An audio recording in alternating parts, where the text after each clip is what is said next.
आप सबको जय मसीह की। प्रभु आप सबको बहुत बहुत आशीष दे।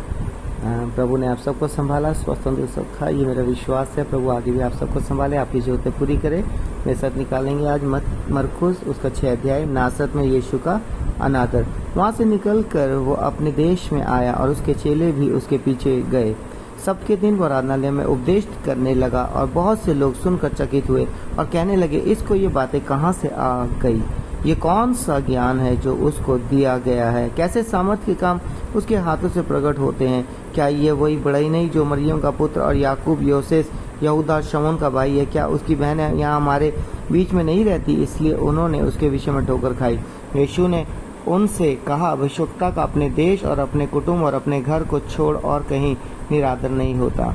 वो वहाँ कोई सामर्थ का काम ना कर सका, केवल थोड़े से बीमारों पर हाथ रखकर उन्हें चंगा किया और उसे उनके अविश्वास पर आश्चर्य हुआ।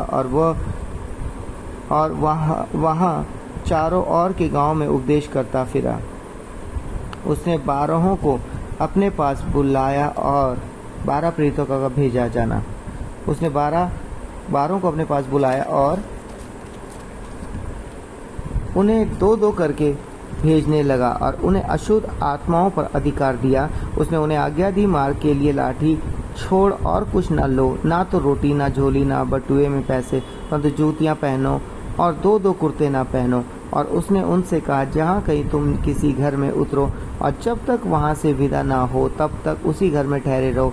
जिस स्थान के लोग तुम्हें ग्रहण ना करें और तुम्हारी ना सुने, वहाँ से चलते ही अपने तलवों की धूल झाड़ डालो कि उन पर गवाही हो।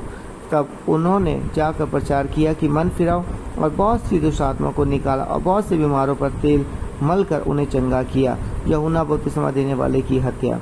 हेरोदेस राजा ने भी उसकी चर्चा सुनी, क्योंकि उसका नाम फैल गया था, और उसने कहा, यूहन्ना बपतिस्मा देने वाला मरे हुओं में से जी उठा है, इसीलिए उससे ये सामर्थ के काम प्रकट होते हैं। अन्य लोगों ने कहा, ये एलिया है, परंतु कुछ अन्य ने कहा, भविष्यवक्ता या भविष्यवक्ताओं में से किसी एक के समान है। हेरोदेस ने यह सुनकर कहा, जिस यूहन्ना का सिर मैंने कटवाया था वही जी उठा है। हेरोदेस ने अपने भाई फिलिपुस की पत्नी हेरोदियास के कारण, जिससे उसने विवाह कर लिया था, लोगों को भेजकर यूहन्ना को पकड़वा कर बंदी घर में डाल दिया था, क्योंकि यूहन्ना ने हेरोदेस से कहा था कि अपने भाई की पत्नी को रखना तुझे उचित नहीं। इसलिए हेरोदियास उसे बैर रखती थी और यह चाहती थी कि उसे मरवा डाले, परंतु ऐसा न हो सका, क्योंकि हेरोदेस यूहन्ना को धर्मी और पवित्र पुरुष जानकर उसे डरता था और उसे बचाए रखता था, और उसकी बातें सुनकर बहुत घबराता था, पर आनंद से सुनता था। ठीक अवसर आया जब हेरोदेस ने अपने जन्मदिन में अपने प्रधानों और सेनापतियों और गलील के बड़े लोगों के लिए भोज किया, तो हेरोदियास की बेटी भीतर आई और नाच कर हेरोदेस को और उसके साथ बैठने वालों को प्रसन्न किया। तब राजा ने लड़की से कहा, तू जो चाहे मुझसे मांग, मैं तुझे दूंगा। और उससे शपथ खाई, मैं अपने आधे राज्य तक जो कुछ तू मुझसे मांगेगी मैं तुझे दूंगा। उसने बाहर जाकर अपनी माता से पूछा, मैं क्या मांगू? वो बोली, यूहन्ना बपतिस्मा देने वाले का सिर। वो तुरंत राजा के पास भीतर आई और उससे विनती की कि मैं चाहती हूँ तू अभी यूहन्ना बपतिस्मा देने वाले का सिर एक थाल में मुझे मंगवा दे। तब राजा बहुत उदास हुआ, परंतु अपनी शपथ के कारण और साथ बैठने वालों के कारण उसे टालना ना चाहा। अतः राजा ने तुरंत एक सिपाही को आज्ञा देकर भेजा कि उसका सिर काट लाए। उसने जेल खाने में जाकर उसका सिर काटा और एक थाल में रख कर लाया और लड़की को दिया, और लड़की ने अपनी माँ को दिया। ये सुनकर यूहन्ना के चेले आए और उसके शव को ले गए और कब्र में रखा। प्रेरितों की वापसी और एकांतवास। प्रेरितों ने यीशु के पास इकट्ठे होकर जो कुछ उन्होंने किया और सिखाया था सब उसको बताया। उसने उनसे कहा, तू आप अलग किसी एकांत स्थान में चलकर थोड़ा विश्राम करो, क्योंकि बहुत लोग आते जाते थे और उन्हें खाने का अवसर भी नहीं मिलता था। इसलिए वे नाव पर चढ़कर सुनसान जगह में अलग चले गए। 5000 पुरुषों को खिलाना। बहुतों ने उन्हें जाते देखकर पहचान लिया और सब नगरों से इकट्ठे होकर वहाँ पैदल दौड़े और उनसे पहले जा पहुँचे। उसने उतरकर बड़ी भीड़ देखी और उन पर तरस खाया, क्योंकि वह उन भेड़ों के समान थे जिनका कोई रखवाला ना हो, और वह उन्हें बहुत सी बातें सिखाने लगा। जब दिन बहुत ढल गया तो उसके चेले उसके पास आकर कहने लगे, ये सुनसान जगह है और दिन बहुत ढल गया है, उन्हें विदा कर कि चारों ओर के गांव और बस्तियों में जाकर अपने लिए कुछ खाने को मोल लें। उसने उत्तर दिया, तुम ही इन्हें खाने को दो। उन्होंने उससे कहा, क्या हम 200 दिनार की रोटियां मोल लें और उन्हें खिलाएं? उसने उनसे कहा, जाकर देखो तुम्हारे पास कितनी रोटियां हैं। उन्होंने मालूम करके 5 कहा, 5 और 2 मछली भी। तब उसने उन्हें आज्ञा दी कि सबको हरी घास पर पांति पांति से बैठा दो। वह 100-100 और 50-50 करके पांति पांति बैठ गए। उसने उन 5 रोटियों को और 2 मछलियों को लिया और स्वर्ग की ओर देखकर धन्यवाद किया और रोटियां तोड़ तोड़ कर चेलों को देता गया कि वह लोगों को परोसे, और वह 2 मछलियां भी उन सब में बांट दी।